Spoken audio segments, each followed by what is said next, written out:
கர்த்தருக்கு ஸ்தோத்திரம். கர்த்தராகிய இயேசு கிறிஸ்துவின் இன்ப நாமத்தில் இனிய வாழ்த்துக்கள். இன்றைய தியானத்துக்காக ஜெபித்த பொழுது தேவன் தந்த வசனம் 2 ராஜாக்களின் புஸ்தகம் 19ஆம் அதிகாரம் 19ஆம் வசனம்.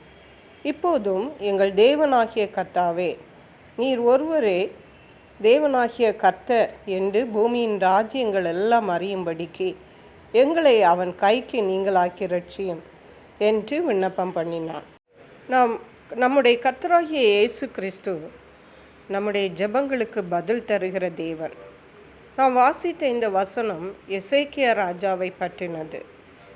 எசேக்கியா ராஜாவுக்கும் அவருடைய ஜனங்களுக்கும் விரோதமாக அசீரியா ராஜா எழும்பின பொழுது இந்த அசீரியா ராஜா எசேக்கியா ராஜாவுடைய நம்முடைய தேவனை நிந்தித்து மட்டுமல்ல, அவனுடைய முற்பிதாக்கள் அநேக பெரிய தேசங்களையும் அந்த தேசங்களுடைய தெய்வங்களையும் சுட்டரித்து போட்டு அவைகளெல்லாம் பிடித்து கொண்டார்கள் என்பதையும், அவர் தன் முற்பிதாக்களுடைய கைகளுக்கு அவர்களுடைய தேவர்கள்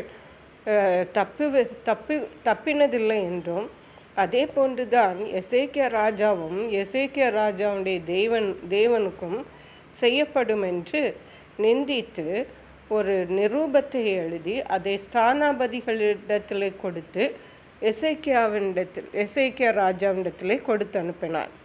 அப்பொழுது இதை நிரூபத்தை வாங்கின எசேக்கியா ராஜா அதை வாசித்த பிறகு கர்த்தருடைய ஆலயத்திற்கு வந்து அந்த நிரூபத்தை கர்த்தருக்கு முன்பாக விரித்து தேவனை நோக்கி ஜெபம் பண்ணினார். 15ஆம் வசனத்திலிருந்து வாசிக்கும் பொழுது அவர் எப்படி ஜெபித்தார் என்று நாம் பார்க்க முடியும். கர்த்தரை நோக்கி, கேருபீன்களின் மத்தியில் வாசம் பண்ணுகிற இஸ்ரவேலின் தேவனாகிய கர்த்தாவே, நீர் ஒருவரே பூமியின் ராஜ்யங்களுக்கெல்லாம் தேவனானவர். நீர் வானத்தையும் பூமியை உண்டாக்கினீர் என்று சொல்லி தேவனை புகழ்ந்து பாடிவிட்டு சொல்லுகிறார், ஜெபிக்கிறார். கர்த்தராகிய உமது செவியை சாய்த்து கேளும்.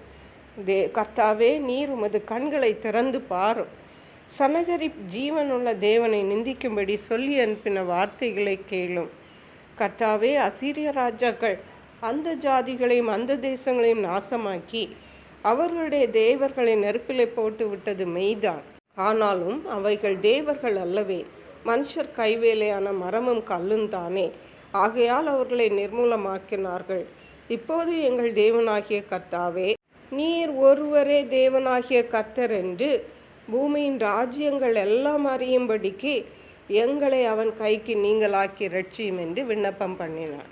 பாருங்கள், ஒரு பெரிய ராஜா தன் எதிரியிடத்திலிருந்து வந்த நிரூபத்தை வாசித்த உடனே அவர் தன்னுடைய பிரபுக்களோட கூட இருந்தவர்களிடத்தில் ஆலோசனை பண்ணாமல் நேரே தேவனுடைய ஆலயத்திற்கு தேவனுடைய சமூகத்தை தேடி போய் நிரூபத்தை விரித்து ஜெபிக்கிறார். நீர் ஜீவனுள்ள தேவன் என்பதை இந்த பூமியின் ராஜ்யங்கள் எல்லாம் அறியும்படிக்கு எங்களை அவன் கைக்கு நீங்களாக்கி ரட்சியும் என்று விண்ணப்பிக்கிறார். அருமையான தேவனுடைய பிள்ளைகளை, தேவனும் இந்த ஜெபத்தை கேட்டு எசேக்கியாவும் ஜனங்களையும் விடுவிக்கிறதை பார்க்கிறோம். இந்த தேவனிடத்தில் நாம் என்ன போய் கேட்டாலும் அவர் நமக்கு செய்வார்.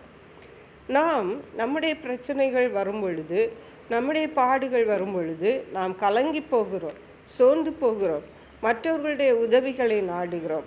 ஆனால் தேவனை மறந்து விடுகிறோம், தேவனை தேடுகிறதில் சோர்ந்து போகிறோம்.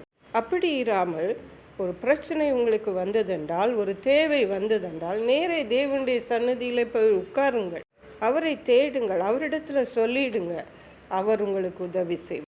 கர்த்தர் தாமே இந்த வார்த்தைகளை ஆசீர்வதிப்பாராக. ஜெபிப்போம். எங்களை கிருபையாக நேசித்து பாதுகாத்து வழி நடத்துகிற எங்கள் அன்பின் தகப்பனே, என் தேவன் தந்த நல்ல ஆலோசனைக்காக நன்றி. எந்த சூழ்நிலையிலும் நாங்கள் கலங்காமல் கர்த்தருடைய சன்னதியிலே வந்து கர்த்தரை நோக்கி கூப்பிட்டு தப்பித்துக்கொள்ள எங்களுக்கு உதவி செய்வீராக.